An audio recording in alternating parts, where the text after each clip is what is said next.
En 1268, la muerte del Papa Clemente IV sumió a la Iglesia en una crisis sin precedentes. Durante casi 3 años, el colegio cardenalicio, dividido entre facciones irreconciliables, fue incapaz de elegir un nuevo pontífice. El pueblo de Viterbo, agotado por la inacción, selló el palacio papal, redujo las raciones y destechó el recinto para forzar una decisión. Así nació el primer cónclave, un encierro con llave, y con él, según la leyenda, una maldición pronunciada por un cardenal moribundo que aún hoy se susurra en los pasillos del Vaticano. La historia registró la elección de Gregorio X. La leyenda, en cambio, asegura que algo más fue desatado en aquel encierro. Una advertencia que aún pesa sobre cada elección papal. El 29 de noviembre del año 1268, el cuerpo del Papa Clemente IV fue envuelto en lino, perfumado con bálsamos y depositado bajo tierra en la pequeña ciudad de Viterbo. La Iglesia entraba en sede vacante, un periodo de vacío pontificio que, en circunstancias normales, debía resolverse con la elección de un nuevo sucesor de Pedro. Sin embargo, aquel invierno no marcó el inicio de una simple transición. Fue el comienzo de una crisis prolongada, silenciosa y corrosiva. Bajo los techos de piedra del palacio papal, los cardenales se reunieron para deliberar y con ello arrastraron a toda la cristiandad a una espera desesperante que duraría casi 3 años. La muerte de Clemente IV no fue solo el ocaso de un pontífice, sino el detonante de una de las etapas más turbulentas del gobierno eclesiástico medieval. Las tensiones no eran nuevas. Durante décadas, el papado había oscilado entre 2 fuerzas políticas irreconciliables que contaminaban cada rincón del poder espiritual: los güelfos, defensores del poder del Papa sobre el orden temporal, y los gibelinos, fieles al Sacro Imperio Romano Germánico. Estas facciones no solo enfrentaban reinos y ciudades, también partían en 2 el corazón de la Iglesia.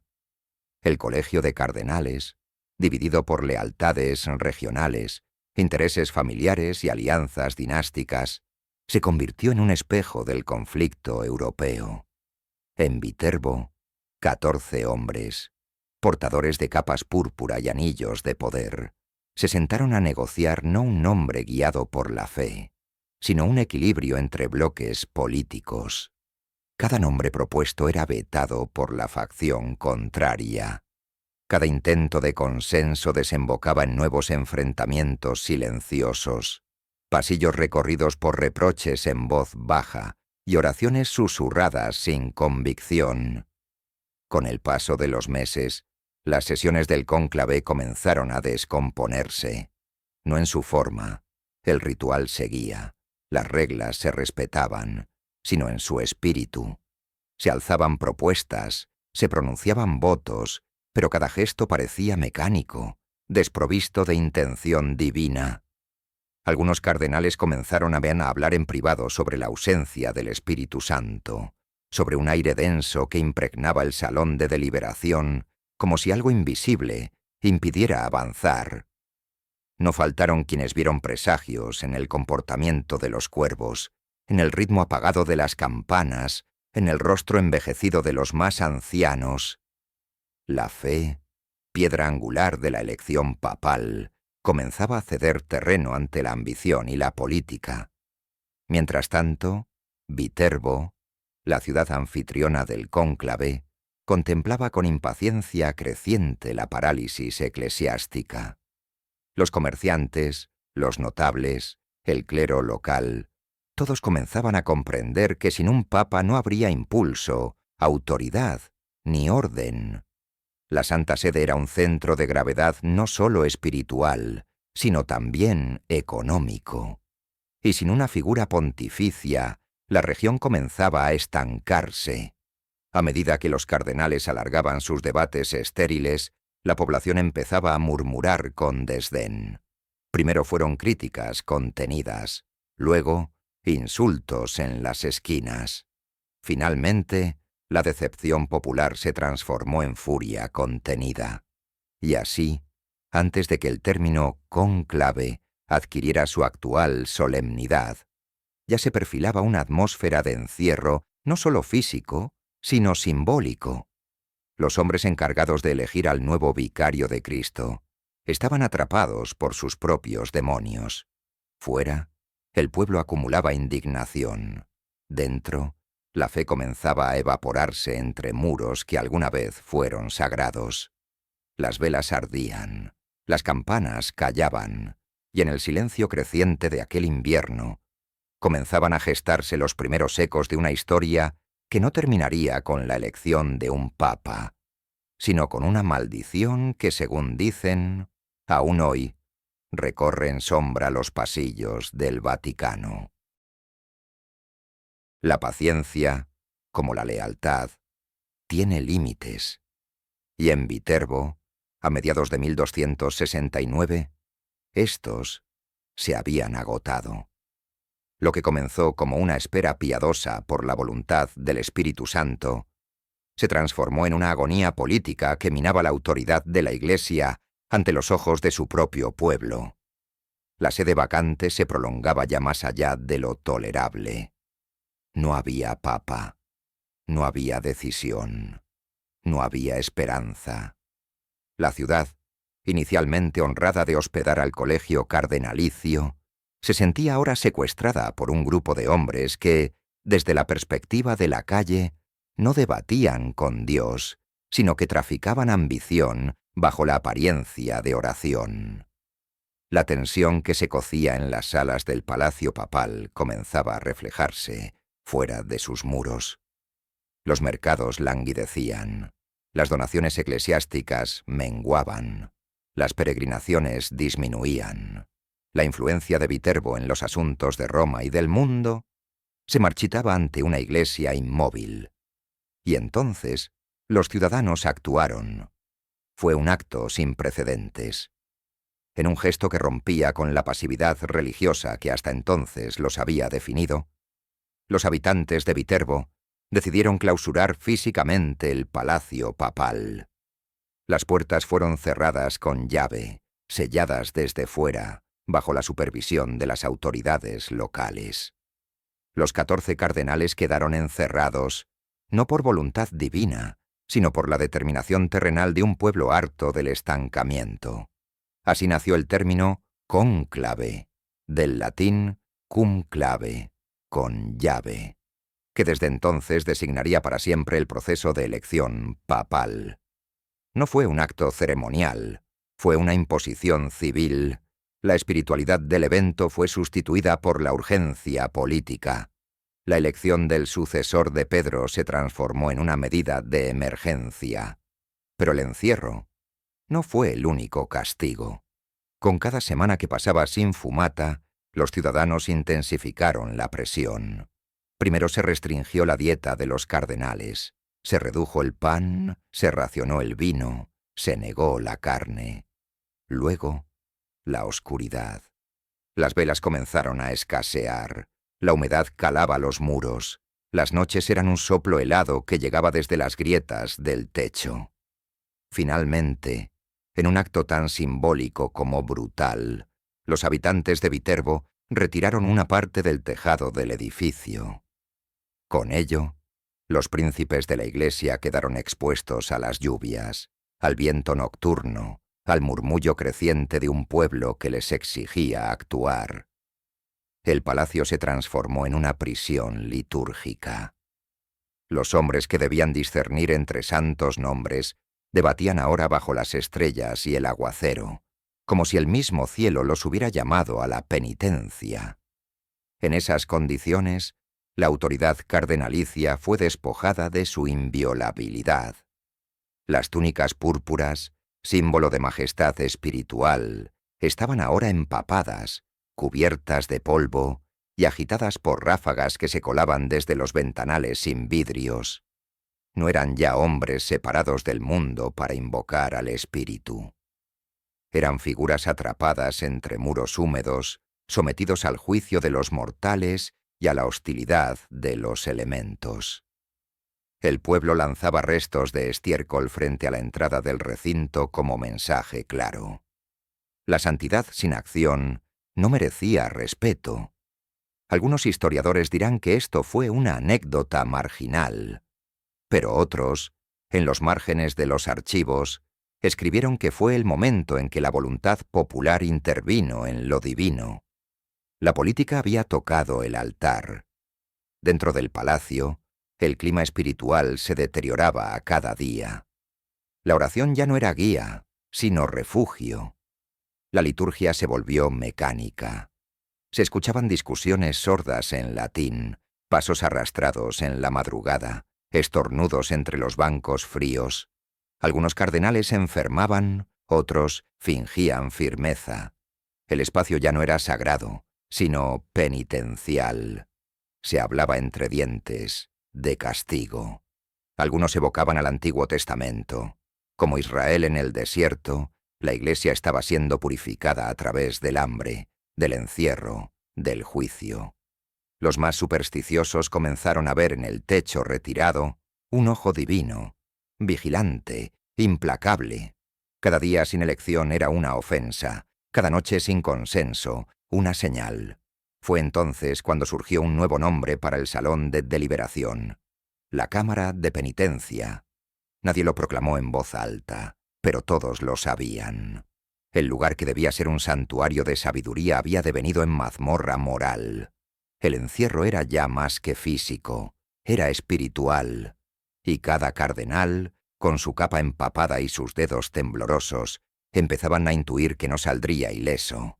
No todos creían en la justicia del pueblo, pero muchos, en la oscuridad del palacio, empezaban a temer que quien los juzgaba no era la multitud de Viterbo, sino una presencia más antigua, más profunda y más severa. El encierro prolongado no solo minó el cuerpo de los hombres, sino también su espíritu. En el corazón del palacio clausurado, el paso del tiempo se volvió una herida abierta, sin cura ni propósito. Ninguna decisión era tomada. Ningún nombre reunía los votos necesarios. Afuera, el pueblo comenzaba a resignarse a que su castigo, por justo que fuera, quizá no bastara.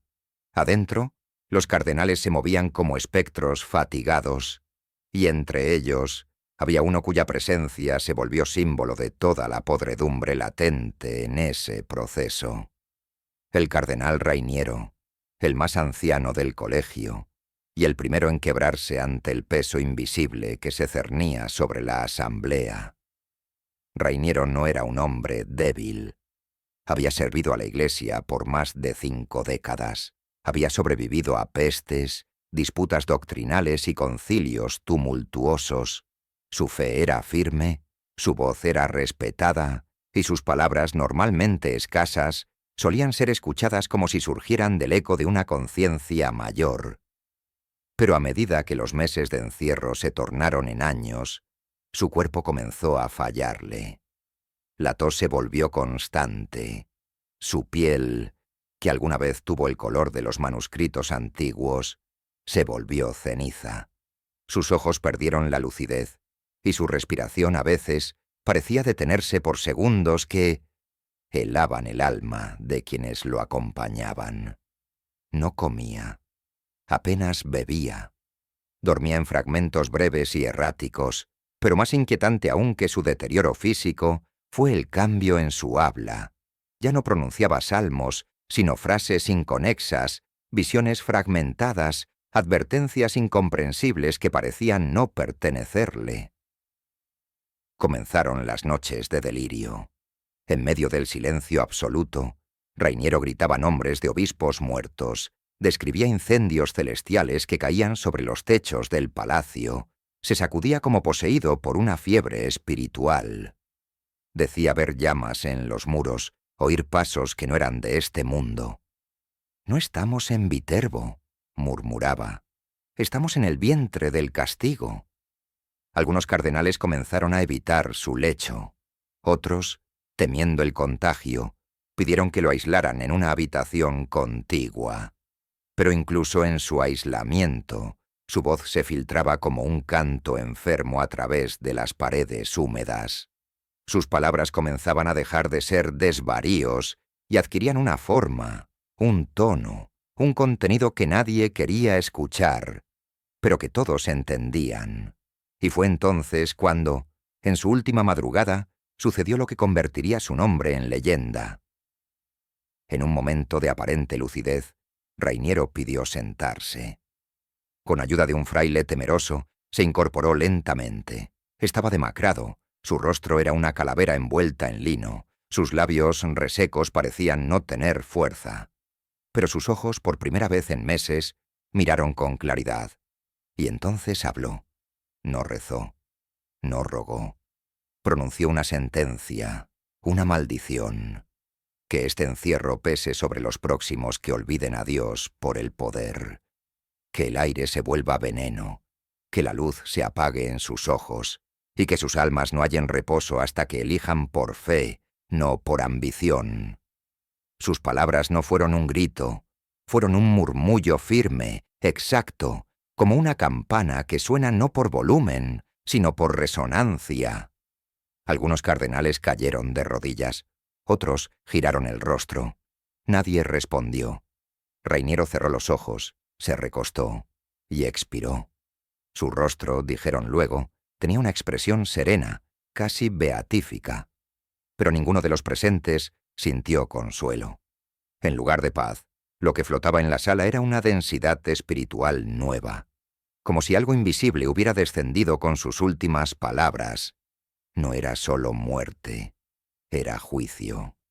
Desde esa noche, la atmósfera del cónclave cambió. Las votaciones continuaron sin éxito, pero ya no había discusiones, solo miedo. Las oraciones se multiplicaron, pero no eran actos de devoción, sino escudos contra algo que nadie podía nombrar. Los cardenales caminaban en silencio, con pasos medidos, como si temieran que un sonido demasiado fuerte pudiera despertar lo que había quedado tras la muerte de Rainiero. Algunos murmuraban que su maldición era real, otros que no era suya, sino que él solo había sido canal de algo más alto o más profundo que hablaba a través de él. Y el palacio, aquel antiguo recinto que había sido testigo de coronaciones y bulas, se volvió un lugar distinto. El aire se sintió más denso. Las velas ardían de forma irregular. Las paredes, decían algunos, exhalaban una humedad distinta. La cámara de penitencia ya no era solo una metáfora. Era un espacio consagrado por la desesperación, clausurado por la historia y abierto al misterio. El cónclave seguía sin papa. Pero ahora, la elección no era solo una urgencia política. Era una deuda espiritual. Y nadie, ni siquiera los más escépticos, podía negar que algo, lo que fuera, estaba esperando su resolución. Al comenzar el tercer año de encierro, la palabra cónclave ya había perdido toda resonancia litúrgica y se había transformado en sinónimo de penitencia, de desgaste, de una espera que ya no parecía humana. En los muros de Viterbo, el tiempo no corría, pesaba. Las túnicas de los cardenales estaban raídas. Sus rostros, envejecidos más allá de lo que la edad podía justificar, eran mapas de una extenuación espiritual que ningún sacramento podía aliviar. Afuera, los ciudadanos habían dejado de mirar al palacio. La indiferencia había sustituido a la indignación. Dentro, el aire olía a humedad, a incienso estancado y a una resignación que se confundía con el miedo. Las votaciones eran gestos vacíos. Se repetían como un ritual sin fe. Cada mañana y cada tarde, el mismo proceso, el juramento, el papel, el silencio. Nadie esperaba humo blanco. Los nombres circulaban como monedas oxidadas, sin valor. Ninguno despertaba adhesión verdadera. Algunos cardenales ni siquiera votaban por convicción, sino por inercia, como si marcar un nombre fuera ya un acto mecánico. Era evidente que el alma del cónclave estaba rota, y nadie sabía cómo repararla. Fue entonces, entre la niebla del hastío y el peso de la maldición no dicha, que surgió un nombre imposible: Tebaldo Visconti. No era cardenal, no estaba presente, no había sido propuesto antes. Su mención no vino acompañada de gritos ni argumentos. Fue una sugerencia, apenas murmurada, por un cardenal de avanzada edad, cuyo rostro permanecía oculto entre los pliegues de su capucha. Dijo que Tebaldo era un hombre de oración, un sabio sin ambición, que se encontraba en Tierra Santa sirviendo como legado papal, que no tenía facción, que no tenía enemigos, que quizá, por eso mismo, podía ser papa. El silencio que siguió fue distinto a todos los anteriores. No fue el silencio del fracaso, ni de la tensión, fue el silencio de lo posible. Uno por uno, los cardenales bajaron la mirada. Nadie negó la propuesta. Nadie se levantó. Por primera vez en 3 años hubo una tregua tácita, una pequeña grieta en la piedra. Al día siguiente se votó, y Tebaldo Visconti fue elegido por consenso absoluto. La proclamación fue breve. No hubo júbilo, no hubo sonrisas. El acto fue realizado con una solemnidad que no nacía del deber, sino del temor. Era como si los cardenales, al escribir su nombre, estuvieran conjurando algo, sellando una deuda invisible, acallando la maldición de Rainiero con la única moneda aceptada: una elección libre de ambición. El nuevo papa fue proclamado como Gregorio X, y se le hizo llegar la noticia en su lugar de misión. Pero la leyenda asegura que, cuando el escriba oficial redactó su nombre en el acta solemne del cónclave, la pluma se quebró. No de forma violenta, sino como si el instrumento mismo se negara a registrar el final de una espera que se había convertido en expiación. Algunos lo interpretaron como un mal augurio, otros como una advertencia final. El encierro había terminado, pero el juicio no. Esa misma noche, una tormenta inesperada descendió sobre Viterbo. El cielo, que llevaba semanas sin lluvia, se quebró en truenos profundos, como si la ciudad entera estuviera siendo purgada. El agua se filtró por los techos abiertos. El palacio tembló, y dentro, algunos cardenales lloraron, no por emoción, sino por algo más primitivo: el alivio de haber sobrevivido, o el miedo de no haberlo hecho del todo. Gregorio X asumiría más tarde con humildad. Reformaría el proceso del cónclave, estableciendo normas más estrictas para evitar repeticiones de aquel encierro inhumano. Pero esas reformas, aunque necesarias, no exorcizaron del todo la sombra que había nacido en Viterbo, porque entre los muros de aquel palacio, durante casi 1000 días, no solo se había debatido una elección, se había pronunciado una sentencia: el papa había sido elegido. La sede ya no estaba vacante, pero en el silencio posterior a la proclamación, ninguno de los presentes volvió a hablar de Rainiero, y sin embargo, nadie dejó de recordarlo. La elección de Gregorio X marcó el fin del encierro físico, pero no disipó del todo la bruma moral que se había acumulado sobre la Iglesia.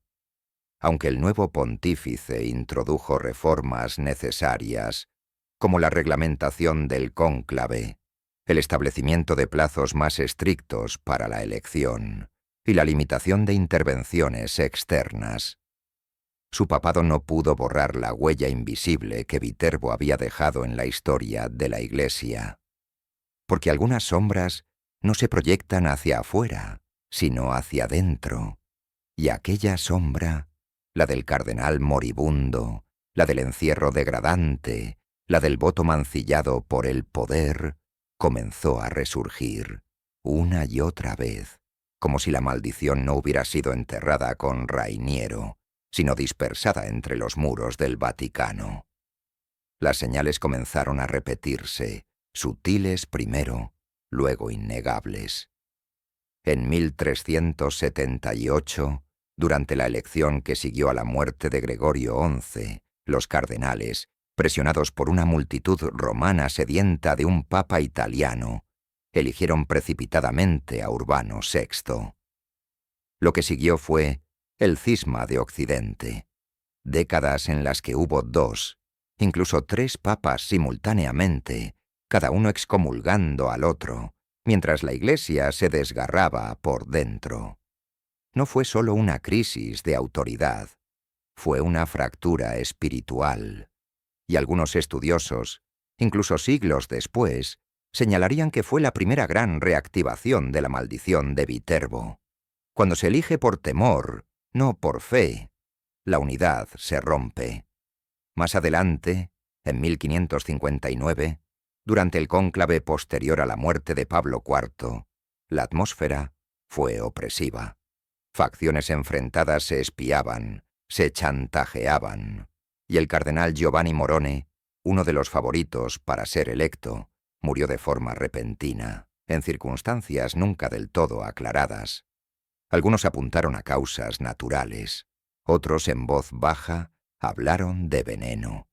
En cualquier caso, la elección de Pío IV no fue celebrada con entusiasmo. Fue recibida como un alivio. Y nuevamente surgieron voces que recordaban la advertencia de Rainiero. Cuando la ambición silencia a la conciencia, algo se descompone en el alma del cónclave. En 1922, otro episodio encendió la inquietud. El cónclave que eligió a Pío XI fue interrumpido por enfermedades súbitas entre varios cardenales.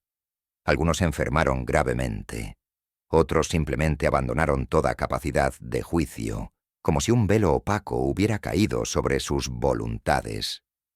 No hubo escándalo abierto, pero los archivos internos del Vaticano, según rumores nunca desmentidos, habrían registrado una atmósfera cargada, casi irrespirable. El aire, como había dicho Rainiero, se había vuelto veneno. Incluso en 2005, en pleno siglo XXI, durante el cónclave que siguió a la muerte de Juan Pablo II, la elección fue acompañada por señales que muchos consideraron simples coincidencias. Tormentas inusuales sobre Roma, el repentino fallecimiento del cardenal Alfonso López Trujillo, ya debilitado, pero aún activo, y una sensación de tensión entre las alas progresista y conservadora de la curia. La elección de Benedicto XVI fue rápida, pero no unánime en espíritu. Y mientras el humo blanco se alzaba, algunos observadores notaron que el cielo no se había despejado. En cada uno de estos episodios, la leyenda de Viterbo volvía a la superficie. No en documentos oficiales, no en sermones ni encíclicas, sino en murmullos, en gestos discretos, en ese tipo de silencio que no significa ausencia, sino presencia contenida. Se hablaba de la sombra. Se decía con palabras medidas que el cónclave no solo era una elección, sino un juicio, y que si los electores olvidaban el motivo sagrado de su encierro, lo que había comenzado como penitencia en 1268 podía volver como sentencia. En los archivos secretos del Vaticano, hoy rebautizados con un nombre más neutro, pero aún inaccesibles para la mayoría, algunos investigadores afirman que existe un manuscrito, fechado en 1273, que contiene la transcripción de las palabras de Rainiero. No está en ningún índice público. No ha sido desmentido. Pero su existencia es conocida en ciertos círculos. La hoja, dicen, está escrita a mano, en latín eclesiástico, con letras torcidas por la fiebre y la desesperación. La tinta, dicen, está manchada, no con sangre, con humedad, como si el papel hubiera llorado antes que quien lo escribió. La Iglesia, oficialmente, no reconoce ninguna maldición, pero tampoco la niega. porque hacerlo sería afirmar que el encierro de Viterbo no tuvo consecuencias. Y eso, incluso para la Santa Sede, es demasiado arriesgado. Mejor callar, mejor encender velas, mejor guardar silencio cuando la puerta del cónclave se cierra. Y la fórmula extra omnes resuena bajo la cúpula. Porque lo que empieza entonces no es solo una elección, es quizás una prueba. El eco de 1268 no ha desaparecido. Cada vez que los cardenales se encierran para elegir al sucesor de Pedro, una vieja deuda se renueva. La fe es puesta a prueba, y Rainiero, o lo que él representaba, vuelve a vigilar, invisible, desde el umbral.